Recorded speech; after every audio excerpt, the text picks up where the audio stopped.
નમસ્કાર, news city ગુજરાતીમાં આપનું સ્વાગત છે। આપની સાથે હું છું મિત્તલ। સૌપ્રથમ આપણે વાત કરીશું ઠંડીના બીજા ઘાતક રાઉન્ડની।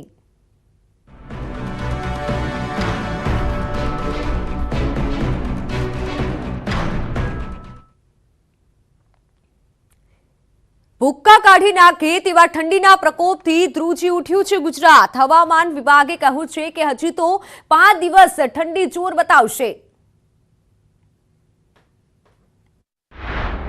કડકડતી ઠંડીથી ઠૂઠવાયું ગુજરાત। હજી 5 દિવસ કાતિલ ઠંડીનું રહેશે જોર। કચ્છ જિલ્લામાં 2 દિવસ કોલ્ડ વેવની આગાહી। ઠંડા પવનો અને હાડ થીજવતી ઠંડીએ રાજ્યની રફતાર પર જાણે કે બ્રેક મારી દીધી। ઉત્તરાયણ પૂરી થયા બાદ પણ રાજ્યમાં હાડ થીજવતી ઠંડીએ લોકોને ઠૂઠવી નાખ્યા। હજી પણ કાતિલ ઠંડી પીછો છોડવાની નથી। હવામાન વિભાગે આગાહી કરી છે કે આગામી 5 દિવસ રાજ્યમાં ઠંડીનું જોર રહેશે। ખાસ કરીને કચ્છમાં કેટલાક દિવસથી રેકોર્ડ બ્રેક ઠંડી પડી રહી છે। કચ્છ જિલ્લામાં 2 દિવસ કોલ્ડ વેવની આગાહી છે। अभी जो कोल्ड वेव प्रिवेल हो रहा है मोस्टली भूज कच्छ डिस्ट्रिक्ट में प्रिवेल हुआ है। इवन आपका कोल्ड वेव रिपोर्ट हुआ है पोरबंदर राजकोट में भी रिपोर्ट हुआ है और कहीं जगह में कोल्ड वेव रियलाइज नहीं हुआ है, लेकिन काफ़ी सारे जगहों में टेम्परेचर बिलो 10 डिग्री सेल्सियस गया है। વેસ્ટર્ન ડિસ્ટર્બન્સની અસરના કારણે વાતાવરણમાં ફેરફાર થઈ રહ્યો છે। અમદાવાદ સહિત રાજ્યના કેટલાક શહેરોમાં ઠંડીનું કાતિલ મોજું ફરી વળ્યું। આ તરફ કચ્છના કેટલાક વિસ્તારોમાં ઠંડીએ કાળો કેર વર્તાવ્યો। ધોળે દિવસે ઠંડીએ એવા તો ઠૂઠવાયા કે લોકો ઘરની બહાર ન નીકળી શકે એવી સ્થિતિ સર્જાઈ।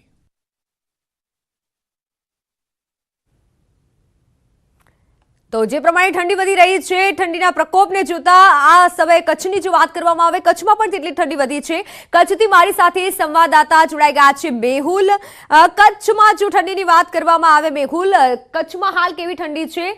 કચ્છમાં વધારે ઠંડી પડતી હોય છે, પરંતુ હાલ તો કોલ્ડ વેવની પણ આગાહી છે, ઠંડી વધુ પડી રહી છે।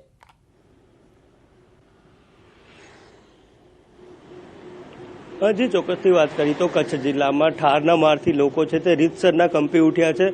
કોલ્ડ વેવની આગાહીને લઈને જે હવામાન વિભાગે આગાહી કરી હતી ત્યારે કચ્છ જિલ્લામાં હાલ કાતિલ ઠંડી છે તે વર્તાઈ રહી છે। ચોક્કસથી વાત કરીએ તો નલિયાનું તાપમાન છે તે સતત ગગડી રહ્યું છે। 2 દિવસનું જો તાપમાનની વાત કરીએ તો 1.4 ડિગ્રી અને 2 ડિગ્રી જેટલું તાપમાન છે તે નીચું જઈ રહ્યું છે। ચોક્કસથી વાત કરીએ તો જે રીતે કોલ્ડ વેવની આગાહી કરવામાં આવી છે ત્યારે તંત્ર દ્વારા પણ એક માર્ગદર્શિકા જાહેર કરવામાં આવી છે।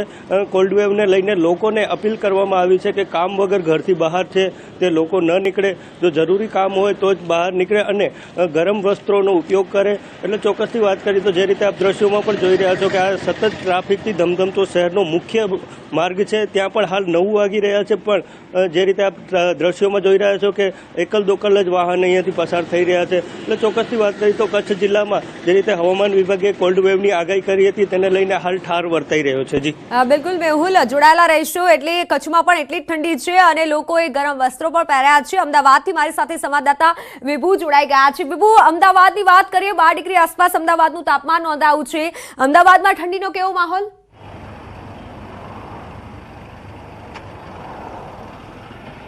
મિત્તલ, આપને અમદાવાદ શહેરનો માહોલ પણ બતાવવા માંગીશ, કારણ કે જે રીતે રાજ્યમાં ઠંડીનું જોર વધી રહ્યું છે, કારણ કે ઠંડા અને સૂકા પવનો છે તે ફૂંકાઈ રહ્યા છે। સૂકા અને ઠંડા પવનો ફૂંકાવાના કારણે લઘુત્તમ તાપમાન એકાએક ગગડી રહ્યું છે। 7 થી 8 ડિગ્રી લઘુત્તમ તાપમાન પહોંચી ગયું છે અને મહત્તમ તાપમાન પણ નીચું રહે છે, જેના કારણે દિવસ દરમિયાન પણ ઠંડીનો અહેસાસ છે તે લોકો કરી રહ્યા છે। ઠૂંઠવાઈ જઈએ તેવી ઠંડી છે અને લોકો અત્યારે નીકળી રહ્યા છે બહાર, ત્યારે તેઓને સ્વેટરનો સહારો છે તે લેવો પડે છે। આખો દિવસ છે સ્વેટર પહેરીને જ રહેવું પડે તેવી ઠંડી તે ગુજરાતમાં અનુભવાઈ રહી છે। ત્યારે અમદાવાદ શહેરમાં પણ લોકોને ખૂબ જ ઠંડીનો અહેસાસ છે તે લોકો કરી રહ્યા છે। હવામાન વિભાગની આગાહી છે કે આગામી 48 કલાક ઠંડીનું જોર છે તે યથાવત રહેશે। કચ્છ એટલે કે નલિયા, પોરબંદર અને રાજકોટમાં કોલ્ડ વેવની આગાહી છે તે કરવામાં આવી છે। રાજ્યમાં સૌથી ઠંડુ શહેર નલિયા નોંધાય છે, કારણ કે નલિયાનું ભૌગોલિક સ્થિતિ છે તે અલગ છે, કારણ કે ખુલ્લો પ્રદેશ છે અને જે ઠંડા પવનો આવે છે તેના કારણે રેતાળ જે જમીન હોય છે તે આખો દિવસ ઠંડી રહે છે અને એકાએક તાપમાન છે તે નીચું વહી જાય છે। નલિયાનું જે તાપમાન છે તેને છેલ્લા 10 વર્ષનો છે રેકોર્ડ પણ તોડી દીધો છે અને રેકોર્ડ બ્રેક ઠંડી છે તે નોંધાઈ રહી છે। बिल्कुल विभू, आप पर जोड़ाયેલા રહેશું એટલે ઠૂઠવાઈ જઈએ તેવી ઠંડી છે। આબુથી મારી સાથે સંવાદદાતા કિશન જોડાઈ ગયા છે। કિશન, आबू में कैसी ठंड है अब? हल्की सी राहत देने वाली जरूर मिली है, लेकिन जो शाम से ठंडी ठंडी हवाएं चल रही थी उससे काफ़ी ये सर्द हवाएं जो थी सर्द एहसास को बढ़ाने वाली थी। आज मैं बताना चाहूँगा मित्तल की माउंट आबू का जो न्यूनतम तापमान है वो -2 डिग्री सेल्सियस पर दर्ज हुआ है, यानी कल के मुकाबले आज 4 डिग्री टेम्परेचर की बढ़ोतरी जरूर दर्ज हुई है। लेकिन सुबह से चल रही ठंडी हवाएं और सर्द मौसम का एहसास कराने वाला वातावरण वही ठंडी का फीलिंग यहाँ के सैलानियों को और यहाँ के स्थानीय लोगों को महसूस करा रहा है। ऐसा नहीं है कि हमें सर्दी से बहुत ज़्यादा राहत मिल गई हो। सुबह की जो शुरुआत होती है वो सुबह 10 बजे के धूप निकलने के बाद ही शुरू हो पाती है, लेकिन अल सुबह का जो हमने वातावरण दिखाया वो चारों ओर वीरानी छाने वाला था, चारों ओर सुनसान ही दिख रहा था। लोग अलाव के आसपास से हटना ही नहीं चाह रहे थे, यानी कह सकते हैं कि सर्दी का एहसास पहले के जैसा बरकरार बना हुआ है। पारे में तापमापी में पारा भले ही ऊपर नीचे दर्ज हो रहा हो, लेकिन सर्दी का जो एहसास है वो पहले जैसा ही दर्ज हो पा रहा है। જી કિશન, આપ જોડે રહેના તો ઠંડીનો જો બીજો રાઉન્ડ છે તે શરૂ થયો છે અને કાતિલ ઠંડી સવારથી પડી રહી છે। ફરી એકવાર કચ્છ તરફ જઈશું। મેહુલ, કચ્છની આપણે વાત કરી કે કચ્છમાં સવારથી ઠંડી પડી રહી છે, આગામી સમયમાં હવામાન વિભાગ તરફથી પણ આગાહી કરવામાં આવી છે।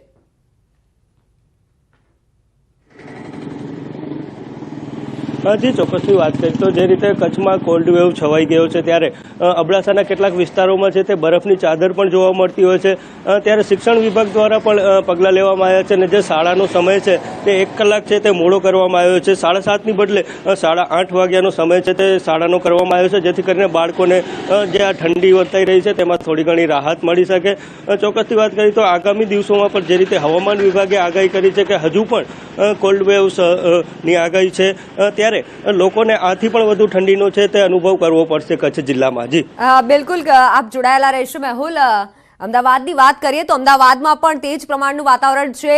વિભુ પાસે જઈશું। વિભુ, વાત કરવામાં આવે તો અમદાવાદમાં પણ એ જ પ્રમાણેનું વાતાવરણ છે। સવારથી જ ઠંડા પવનો ફૂંકાઈ રહ્યા છે। ન માત્ર ઠંડી છે, ઠંડા પવનો પણ છે, જો કે બપોરે થોડું તાપમાનમાં ફેરફાર થઈ રહ્યો છે।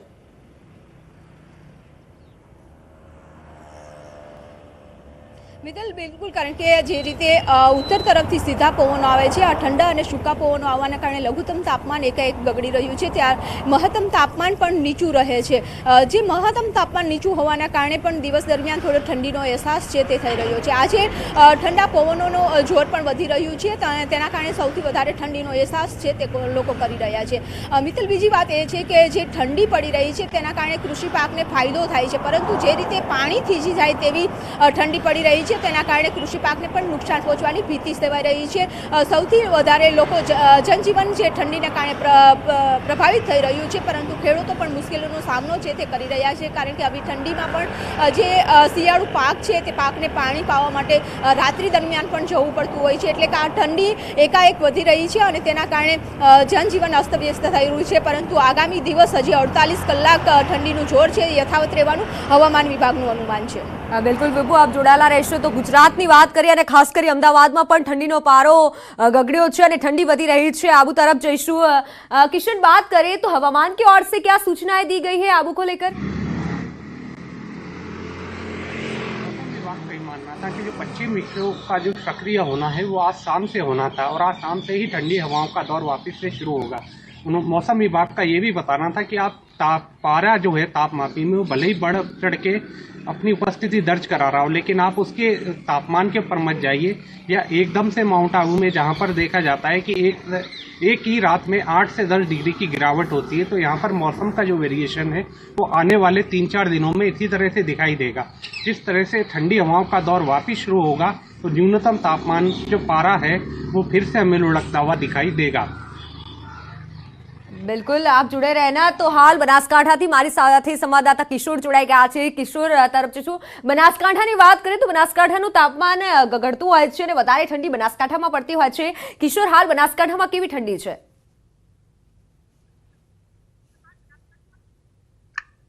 સુસવાટા વાળા પવન સાથે અત્યારે પણ ઠંડી પડી રહી છે। 7.8 ડિગ્રી તાપમાન આજે ડીસામાં નોંધાયું છે। ગઈકાલે 7 ડિગ્રી નોંધાયું હતું, આજે 7.8 ડિગ્રી નોંધાયું છે। ગઈકાલ કરતા ઠંડી મહદ અંશે ઓછું તાપમાન નોંધાયું છે, પરંતુ ઠંડી તો એ જ પડી રહી છે। છેલ્લા 2 દિવસથી ગ્રામીણ જે વિસ્તારો હતા ત્યાં આગળ પાકમાં બરફના થર જામવાના અને ગાડી ઉપર બરફ જામવાના દ્રશ્યો પણ સામે આવ્યા હતા. આજે પણ સુસવાટાવાળા પવન સાથે ઠંડીનું મોજું જે છે તે સમગ્ર વિસ્તારમાં ફરી વળ્યું છે. લોકો ઠંડીથી બચવા માટે ગરમ કપડાં તેમજ તાપણાનો સહારો લઈ રહ્યા છે. તે ઉપરાંત મિત્તલ વાત કરવામાં આવે તો જે શાળાનો સમય ખાનગી શાળાનો સમય 7:30 વાગ્યાનો હતો તે પણ આજથી 8 વાગ્યાનો કરી દેવામાં આવ્યો છે, કારણ કે ઠંડીમાં સતત વધારો થઈ રહ્યો છે. મિત્તલ, બિલકુલ કિશોર, અને આ સાથે વાત કરવામાં આવે તો ગ્રામીણ જે વિસ્તારો છે અથવા ડુંગળિયાળ જે વિસ્તારો છે ત્યાં વધારે ઠંડી પડતી હોય છે, ત્યાં લોકોએ સાવચેત રહેવાની જરૂર છે, કારણ કે જે ઠંડીનો રાઉન્ડ છે તે વધુ કાતિલ થઈ રહ્યો છે.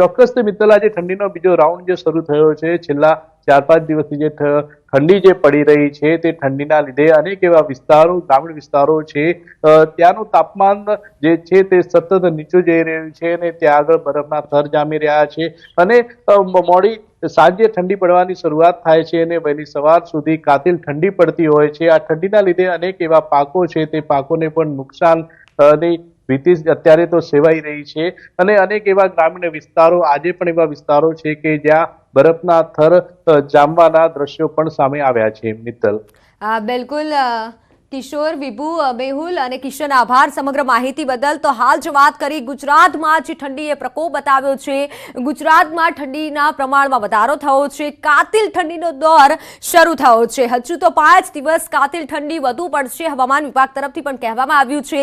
કોલ્ડ વેવની આગાહી ગુજરાત માટે કરાઈ છે.